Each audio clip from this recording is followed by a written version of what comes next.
नमस्कार दोस्तों, मैं प्रदीप कुमार आप सभी का हार्दिक स्वागत करता हूं आपके अपने YouTube channel deep study with Pradeep में। और आज की अपनी वीडियो रहेगी संस्कृत अचटेट के लिए। संस्कृत अचटेट के लिए हमने एक नई सीरीज़ शुरू की है जिसमें हम शुरू से लेकर अचटेट की तैयारी करेंगे। 2 वीडियो हमने कंप्लीट कर ली है। आज की अपनी तीसरी वीडियो रहेगी जिसमें हम वर्णों के उच्चारण स्थान पढ़ेंगे। पहली वीडियो में हमने व्याकरण शास्त्र के त्रिमुनि और माहेश्वर सूत्रों को देखा था और दूसरी वीडियो में हमने वर्णों को पढ़ा था। और आज की वीडियो अपनी रहेगी वर्णों के उच्चारण स्थान से।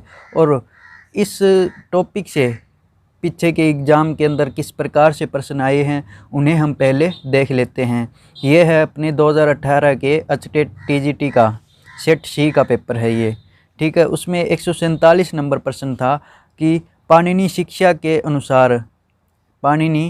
के अनुसार उच्चारण स्थान कितने हैं, ठीक है। तो पाणिनि शिक्षा के अनुसार जो है 8 उच्चारण स्थान माने गए हैं। एक हमने पहली वीडियो में जो टॉपिक किया था माहेश्वर सूत्र से, उसमें भी हमने पढ़ा था कि माहेश्वर सूत्र के अंतिम वर्ण की संज्ञा क्या होती है। माहेश्वर सूत्रेषु अंतिमस्य वर्णस्य का संज्ञा भवति, यानी कि माहेश्वर सूत्र के अंतिम वर्ण की संज्ञा क्या होती है। तो हमने पढ़ा था उसमें इत संज्ञा होती है। माहेश्वर सूत्र के अंतिम वर्ण की कौन सी संज्ञा होती है, तो इत संज्ञा होती है, ठीक है। इत संज्ञा करने वाले 6 विधायक सूत्र है, उनको भी हम आगे डिटेल से पढ़ेंगे, ठीक है। आज का अपना टॉपिक रहेगा वर्णों के उच्चारण स्थान से। ये है अपने 2018 का। फिर 2019 में वर्णों के उच्चारण स्थान से नहीं आया था कोई भी प्रश्न। 2020 के अंदर अभी जो अचटेट हुआ था ना पीछे 2020 के अंदर, उसमें 98 नंबर प्रश्न है, टीजीटी का है ये संस्कृत अचटेट का। उसमें 98 नंबर प्रश्न था। तो इनमें से ये 4 ऑप्शन दिए हुए हैं, इनमें से हमें बताना था कि तालु से उच्चारित होने वाले वर्ण कौन से हैं, यानी कि तालव्य वर्ण कौन से हैं। तो च, छ, ज, झ, य, य, श, ई। तो ये जो है अपने तालु से उच्चारित होने वाले वर्ण रहेंगे। इनको हम डिटेल से पढ़ेंगे अभी, ठीक है। आइए शुरू करते हैं हम आज का अपना टॉपिक वर्णों के उच्चारण स्थान। उच्चारण स्थान और प्रयत्न हम है ना अपने सिंपल तरीके से पढ़ेंगे, जो मुख्य इंपॉर्टेंट रहेंगे अपने अचटेट के लिए। जिस प्रकार से अचटेट में प्रश्न आते हैं सिर्फ उसी टाइप से हम करेंगे और सिंपल तरीके से करेंगे, ठीक है। ज़्यादा डिटेल में अब एक एक चीज़ इस लेवल पर आकर मुझे नहीं लगता कि हमें एक एक चीज़ आपको बताने की ज़रूरत पड़ेगी, ठीक है। तो हम सिंपल तरीके से करेंगे और इससे बाहर नहीं जाएगा। जो टॉपिक हम करेंगे वो कंप्लीट करेंगे, उससे बाहर अचटेट के अंदर कोई भी प्रश्न नहीं जाएगा। तो उच्चारण स्थान और प्रयत्न को अष्टाध्यायी सूत्रों में नहीं बताया गया है, अपितु पाणिनीय शिक्षा आदि ग्रंथों में उच्चारण स्थान 8 प्रकार के माने गए हैं।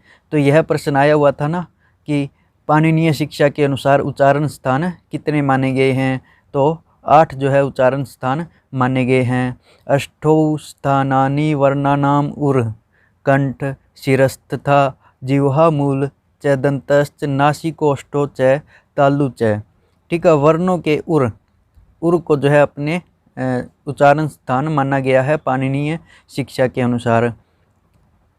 कंठ, मूर्धा, जिह्वा मूल, दंत, नासिका, ओष्ठ और तालु, ये 8 उच्चारण स्थान जो है बताए गए हैं पाणिनीय शिक्षा के अनुसार। सबसे पहले अगर हम बात करें कंठ की, ठीक है। कंठ से उच्चारित होने वाले वर्ण कौन से हैं, सिर्फ एक ही है, अपने सूत्र याद करना है सिर्फ, ठीक है। अकुह विसर्जनीय नाम कंठ, अकुह विसर्जनीय नाम कंठ। तो ए के अंदर जो है अपने सारे ए आ जाएंगे। ए के जितने भी प्रकार है 18 भेद होते हैं, ए आ ये सारे ए के 18 भेद होते हैं। ए ई उ इन तीनों के 18 भेद होते हैं। फिर ए ओ आई इनके जो है 12 भेद होते हैं, ठीक है। अपने 2017 के अचटेट के अंदर आया हुआ था यह प्रश्न। उसमें था प्रश्न किस प्रकार से था कि इनमें से कौन से वर्ण के 18 भेद नहीं हैं। तो 3 तो ऑप्शन ये थे ए ई उ और एक ऑप्शन था ए।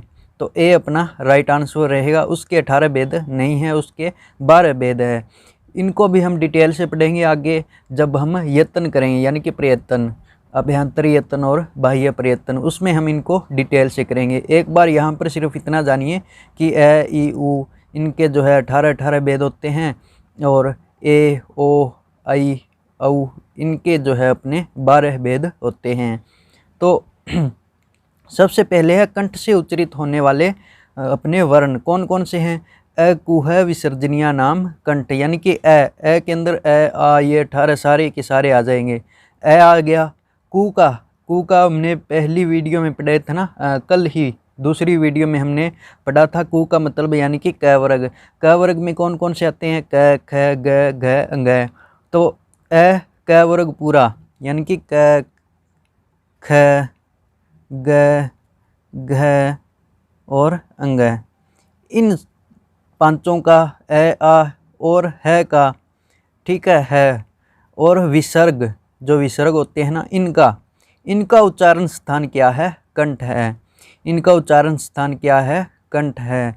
कंठ किन किन वर्णों का उच्चारण स्थान है, तो सिर्फ एक यह लाइन याद करनी है, ए कु है विसर्जनीय नाम कंठ। ए का ए आ ये सारे 18 प्रकार के जो भेद होते हैं ना ए के, वो सारे आ जाएंगे। कु का क वर्ग यानी कि क ख ग घ अंग है, फिर विसर्जनीय नाम यानी कि विसर्ग, इनका उच्चारण स्थान क्या है, इनका उच्चारण स्थान है अपने कंठ। ठीक है, सिंपल से है बिल्कुल ही। ठीक है, दूसरा है अपने तालु। यह अपने आया हुआ है ना 2020 के अंदर, 2020 के एचटेट में आया हुआ था यह प्रश्न कि तालव्य वर्ण कौन से हैं।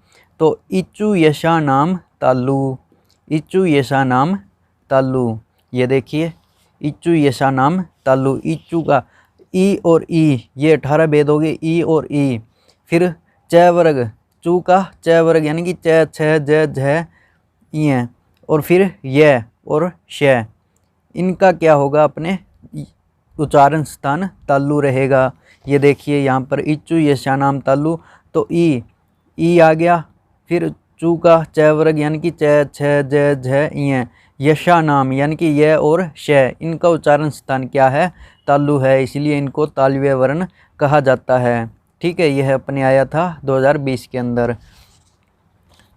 इचु यशा नाम तालु, ई, फिर च वर्ग, चू का च वर्ग यानी कि च छ ज झ ई, फिर य और फिर शा नाम यानी कि श का, इनका क्या होता है उच्चारण स्थान तालु, इनका उच्चारण स्थान रहेगा तालु।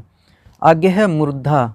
तो ऋतु रसा नाम मूर्धा, री ऋषि आ गया। फिर टू का ट वर्ग यानी कि ट ठ ड ढ अण, ये अपने आ जाएंगे ट वर्ग के अंदर। फिर रसा नाम यानी कि र और श, इनका उच्चारण स्थान क्या रहेगा अपने मूर्धा, इनका उच्चारण स्थान क्या रहेगा मूर्धा।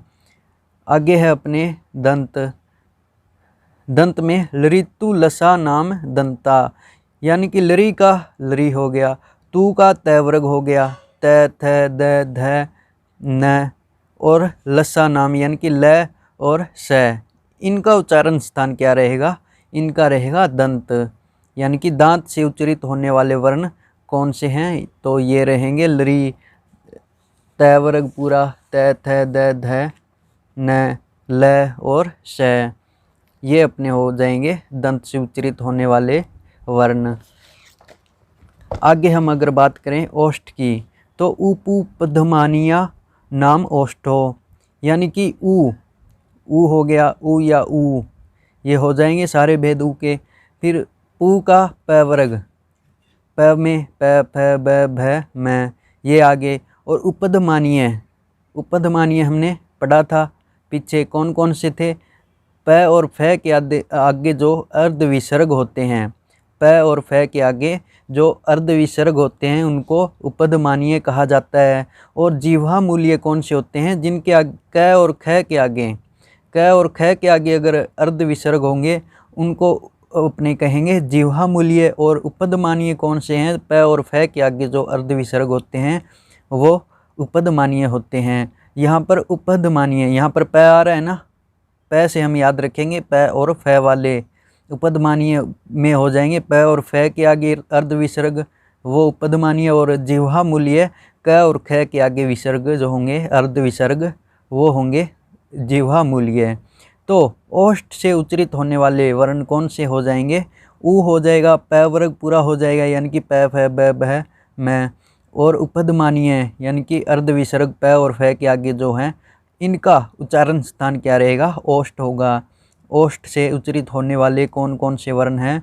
तो ऊ है, प है, फ ब ब भ मैं, उपधमानीय, इनका उच्चारण स्थान क्या रहेगा? ओष्ठ रहेगा। आगे है नासिका यानी कि नाक से बोले जाने वाले। तो इं मैं अंग अन न ना नाम नासिका च, यानी कि ये जो है ना पंचम वर्ण अपने इं मैं अंग अन न ये नाक से बोले जाते हैं, और नासिका च यानी कि ये अपने पीछे किया है, जैसे कि कंठ, कंठ में अंग आ गया, ठीक है, क वर्ग के अंदर, तो ये कंठ से भी बोले जाते हैं और नासिका से भी बोले जाते हैं। इसी प्रकार से इं आ गया यानी कि ये तालु से भी बोला जाता है और नासिका से भी बोला जाता है। फिर अण ये अपने मूर्धा से भी बोला जाता है और नासिका से भी बोला जाता है। दंत में तय वर्ग में क्या आता है? न आता है, तो न जो है वो दंत से भी बोला जाता है और नासिका से भी बोला जाता है। इसी प्रकार से प फ ब भ मैं, प वर्ग में मैं आता है पंचम वर्ण, तो मैं जो है वो ओष्ठ से भी बोला जाता है और नासिका से भी बोला जाता है। इसीलिए यहाँ पर सूत्र में कहा गया है इं मैं अंगा नाम अंग अन ना नाम नासिका च इसीलिए लगाया गया है कि ये जो इनके उच्चारण स्थान है पहले जिस वर्ग में आते हैं उस वर्ग का जो उच्चारण स्थान है वो तो रहेगा ही रहेगा, और साथ में जो है नासिका से भी ये बोले जाएंगे। ठीक है, नासिका वर्ण कौन से हैं ये? तो इं मैं अंग अन न ये जो है अपने नासिका से बोले जाने वाले वर्ण रहेंगे। और साथ में इनके जो अपने वर्ग में आते हैं ना, जैसे कि क वर्ग में अंग आता है तो कंठ से भी ये बोला जाएगा और नासिका से भी बोला जाएगा। इसी प्रकार से च वर्ग में इं आता है तो यह अपने तालु से भी बोला जाएगा और अपने इससे नासिका से भी बोला जाएगा। इसी प्रकार से अण जो है अपने मूर्धा से भी बोला जाएगा और नासिका से भी बोला जाएगा। दंत से भी न जो है दंत से भी बोला जाएगा, क्योंकि तय वर्ग में आता है इसीलिए दंत से भी बोला जाएगा और नासिका से भी बोला जाएगा।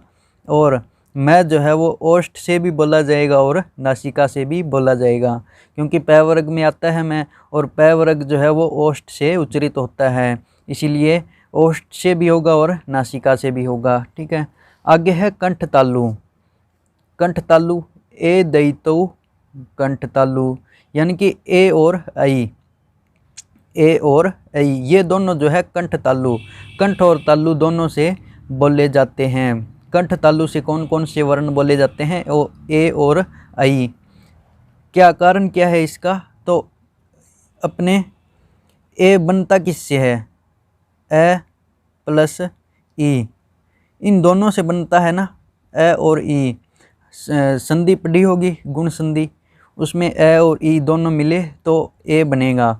तो ए बनेगा, इसीलिए ए क्या है? ए कौन से किस से उच्चारित होता है? अपने कंठ से उच्चारित होता है। और ई किस से उच्चारित होता है? अपने तालु से उच्चारित होता है। ठीक है, पीछे हमने पढ़ा है ना, ये देखिए ए कु है विसर्जनीय नाम कंठ, तो ए जो है वो कंठ से उच्चारित होता है, और इचु यशा नाम तालु, ई जो है वो तालु से उच्चारित होता है। इसलिए ए और ई ये दोनों मिले तो क्या बना? ए बना। तो ए किससे उच्चारित होगा? ये इन दोनों से उच्चारित होगा, कंठ और तालु से। इसीलिए जो है ए और ऐ का उच्चारण स्थान क्या रहेगा? कंठ तालु। ठीक है, कंठ तालु किन किन का रहेगा अपने उच्चारण स्थान? तो ए और ऐ का। इसी प्रकार से कंठ ओष्ठ, कंठ और ओष्ठ का ओ दौ तो यानी कि ओ और औ कंठोष्ठम कंठ ओष्ठ। ओ और औ ये दोनों जो है कंठ और ओष्ठ से बोले जाते हैं। इसका भी वही रीजन ये इसका रहेगा।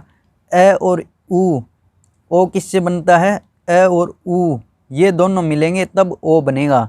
तो ए का उच्चारण स्थान क्या है, कंठ है, और ऊ का क्या है, ओष्ठ है। ये देखिए उपदमानीय नाम ओष्ठो। तो ऊ का उच्चारण स्थान क्या है, ओष्ठ है, और ए का क्या है, कंठ है, इसीलिए ये दोनों मिलकर बना है ओ।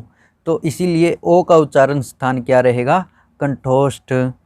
इसी प्रकार से अपने आगे रह गया वह। तो दंतोष्ठ से वकारस्य दंतोष्टम, वह जो है वो दंत और ओष्ठ दोनों से मिलकर उच्चरित होता है। दंतोष्ठ से वकारस्य, वह जो है वो दंतोष्ठ से उच्चरित होता है। दंतोष्ठ किसका उच्चारण स्थान है, तो वह का रहेगा। आगे है जिह्वा मूल। तो जिह्वा मूल्यस्य, जिह्वा मूलम, जो जिह्वा मूल है ना, जिह्वा मूल अपने पढ़ा था हमने, उपदमानीय और जिह्वा मूल मूल्य।